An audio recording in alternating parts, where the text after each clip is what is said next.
Portal Tenora de Notícias recebe com prazer mais uma vez, né? Já havia algum tempinho que a gente não conversava, mas bem-vinda mais uma vez a psicóloga e coach Thalita Andrade Del Torto, ela que realiza atendimento em Ibitinga e para toda a região também. Ela atende a criança e também a família. E hoje um assunto muito importante, né? São muitas famílias que aí ficam envolvidas, né, no mistério de como é o tratamento que de fato nós podemos diagnosticar como autismo. Atualmente, o autismo é um diagnóstico que acontece com frequência, Thalita, né? É muito preocupante, a gente tem acompanhado aí muitos pais aí como lidar com essa situação, mas está tendo uma frequência maior nos últimos tempos? É um prazer estar aqui novamente e nós vamos falar um pouquinho sobre esse assunto, né, que é o autismo, e realmente é um assunto que tem estado muito em pauta, né, tem chamado muito a atenção para essa questão. Até mesmo porque há um tempo atrás, a cada 10 mil crianças, um índice altíssimo de crianças que nasciam era 5 mil, 10 mil para uma criança com diagnóstico, né? E atualmente a cada 63 crianças, uma é constatado que ela tem um diagnóstico de autismo. Nossa, é um absurdo a diferença de índices, né, nos últimos tempos. E as pesquisas vêm assim, o que os especialistas têm comentado é que esse índice tem aumentado porque hoje tem pesquisas que se debruçam mais sobre o assunto, mais profissionais que têm buscado entender melhor essa situação, né, frente ao autismo, e as pessoas têm buscado mais orientação. Então, por esse motivo, acredita-se que tenha aumentado tanto os diagnósticos que estejam aparecendo. E o que pode desencadear esse diagnóstico? O que pode desencadear esse diagnóstico, o que tem, né, as pesquisas atualmente, são as seguintes questões. As pessoas têm deixado para ter os filhos numa idade mais avançada, né? Hoje em dia, existem linhas de pesquisas que acreditam que pais e mães acima dos 40 anos têm uma maior propensão a ter filhos com esse diagnóstico. O fator ambiental, a poluição, também tem sido um dos fatores das pesquisas que apontam para que esse diagnóstico apareça. Bebês que nascem prematuros também podem estar apresentando esse diagnóstico. Gestantes que desenvolvem a diabetes gestacional também podem ser um dos indícios. Então, assim, existem várias linhas de pesquisas que têm buscado respostas, mas ainda não existe uma resposta única e específica. A gente hoje sabe que o fator é genético também. Então, assim, dentro de todos esses fatores, tem se pesquisado e tem se buscado respostas. É importante a gente entender que não existem exames laboratoriais hoje que comprovem esse diagnóstico, né? Nem exames de imagem, ainda não é possível nesse formato. Então, sendo comportamental, nós vamos falar um pouquinho de alguns comportamentos, algumas questões que a criança pode apresentar nos primeiros anos de vida e que venham a chamar a atenção desses pais para que busquem auxílio profissional. Então é importante assim, os bebês até os 6 meses, normalmente, eles começam a interagir muito. Então, bebês que não têm contato visual, bebês que quando são chamados pelo nome, bebês que quando as mães estão brincando com eles não mantêm um foco visual, esses são bebês que a gente precisa ter uma atenção maior. Crianças que com 1 ano, 1 ano e meio não falam uma palavra, crianças que chegam aos 2 anos sem falar ao menos 2 palavras para comunicar alguma coisa para o adulto, cuidador, essas crianças também precisam de uma atenção de qualidade, porque nessa idade elas já precisariam ter desenvolvido a habilidade da fala, né? Algumas palavras, mas deveriam já ter adquirido esse comportamento, essa habilidade. Temos crianças que elas não gostam de colo, elas recusam o colo, elas não ficam aninhadas. Ou seja, não é comum isso, porque Exatamente. É o contrário, né? Então, se você tem um bebê em casa, que ele fica nervoso, que ele fica irritado com o colo, ele fica bem no carrinho, e fica bem no berço, também é uma evidência importante para ser observada. Os bebês, eles não têm atenção compartilhada, né? Então, normalmente com os 8 meses, 1 ano, a criança vê alguma coisa que ela gosta muito, mesmo que ela ainda não verbalize, ela tende a olhar para aquele objeto e ela busca a mãe ou o pai para como sinalizar, olha que legal isso, né?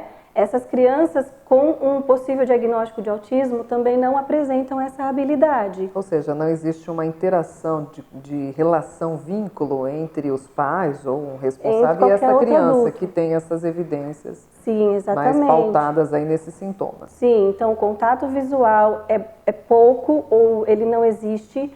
A comunicação verbal, ela é muito falha ou ela também não existe. Essas crianças, quando elas brincam, elas preferem brincar sozinhas, elas evitam muito contato com outras pessoas e com outras crianças e normalmente elas brincam diferente do que a gente observa as crianças brincarem.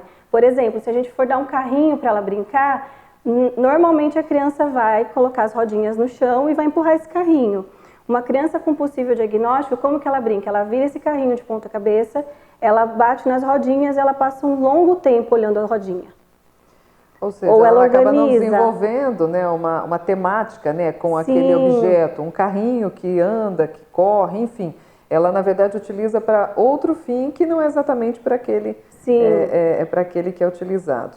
E neste caso, doutor, eu acho que é importante a gente ir um pouco mais adiante falando, né, desse processo, né, de sintomas que realmente os pais podem no dia a dia em casa avaliarem, como um fator preponderante. A partir de qual idade, a faixa etária que a gente já consegue observar? De poucos meses já consegue ter essa ideia, então, a partir desses sintomas. Sim, em bebês, a partir de 6 meses já é possível observar. Antigamente, os médicos viam que a criança tinha uma dificuldade, né? A criança tinha 2 anos e ainda não falava, apresentava alguma questão que era preocupante. E o que acontecia, né?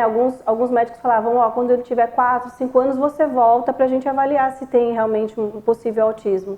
As pesquisas hoje permitem que isso seja observado desde essa idade bem precoce, né? Até os 2 anos a gente já consegue observar isso muito nitidamente. Muitas vezes as famílias não se atentam para isso, muitas famílias têm uma dificuldade muito grande de aceitar o que está acontecendo comigo, porque na minha família, deve ser coisa da minha cabeça, mas se observar que a criança está apresentando esses comportamentos, na brincadeira também, não só o carrinho de virar, mas de organizar esses carrinhos, ficar enfileirando, dividindo por cores, ela não brinca dentro do que a gente espera do lúdico infantil, ela brinca de uma forma diferente. Elas costumam balançar muito, né? Você coloca na cama, você coloca sentadinha no sofá, elas fazem esse movimento de ficar balançando, ou quando vê alguma coisa que deixa elas eufóricas, um ventilador, por exemplo, elas fazem os movimentos com as mãozinhas, algumas muito, algumas pouco, mas todos esses pequenos sinais vão chamando a atenção dos adultos cuidadores para que a gente verifique o que está acontecendo com essa criança. Talvez a gente não tenha um caso de autismo, mas o fato da ausência da fala até os 2 anos, o fato dessa criança não socializar, isso são indícios de algum atraso no desenvolvimento. Então é importante procurar um profissional qualificado para fazer uma avaliação e para fazer uma orientação para essa família. Ou seja, o que os pais devem fazer de imediato é justamente procurar um profissional. Exatamente. Então aqui na nossa cidade o que a gente tem, né? Os psicólogos que podem fazer essa avaliação precoce aí, né? Tem vários instrumentos onde a gente pode identificar isso até os 2 anos. Existem fonoaudiólogos também que têm essa aptidão para fazer essa primeira avaliação. E posterior a essa primeira avaliação, é encaminhado para um neuropediatra especializado em desenvolvimento ou é encaminhado para um psiquiatra infantil.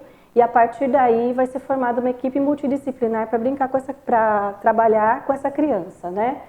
É importante chamar a atenção também que muitas crianças apresentam um desenvolvimento esperado para a idade até os 2 anos e quando chega aos 2 anos ela deixa de verbalizar, ela deixa de falar o que ela já tinha aprendido, ela perde esse contato, essa qualidade de contato visual, essa qualidade de interação e também pode ser um indício de autismo. Então ele pode ser observado lá nos primeiros meses, ou a criança pode ter um desenvolvimento dentro do esperado e com 2 anos a família perceber que ela está perdendo algumas habilidades. Isso também pode ser um sinal de que a gente precisa de uma ajuda. E podemos afirmar que o autismo ele possui vários graus de intensidade e ele tem cura neste caso? Hoje entende-se que o autismo ele é subdividido em leve, moderado e grave, né? São modulações que ele apresenta. Mas para todas elas é preciso acompanhamento, é preciso atendimento de profissionais, é preciso que essa criança seja acolhida, é preciso que essa família seja orientada de como trabalhar, mas a cura, ela não existe, né? Até o presente momento... Lamentável, né, doutora? Até o presente momento não existe nenhum tipo de informação que diga ou que evidencie que a criança, ou uma criança que apresente autismo, ela vai deixar de tê-lo, mas o trabalho dos profissionais vai auxiliar para que ela tenha uma qualidade de vida dentro das limitações que ela apresentar. Doutora Thalita, então a gente pode aí confirmar que para o autismo é necessário e essencial a presença da família constante no tratamento também. Sim, a família precisa estar presente no tratamento, a família precisa desse apoio, desse amparo também, porque é um processo de aceitação e de entendimento dessa criança, que tem um desenvolvimento diferenciado, mas que ela também vai ter potencialidades, ela também tem possibilidades e que a gente precisa aprender a enxergar a criança e não o diagnóstico. Então é muito importante o acompanhamento da criança e da família também. Tá certo, então. Nosso muito obrigado. Um assunto que dá para ter mais esclarecimentos, até mais detalhes, né? Se aprofundar melhor com o atendimento da psicóloga e coach Thalita Andrade Del Torto. Ela que faz atendimento da criança e da família. Lembrando que no mês de agosto, este ano de 2019, teremos novidades, hein? A gente vai mudar de endereço, é isso mesmo, Thalita? Isso, é um projeto aí desde quando iniciei o trabalho com a psicoterapia, né?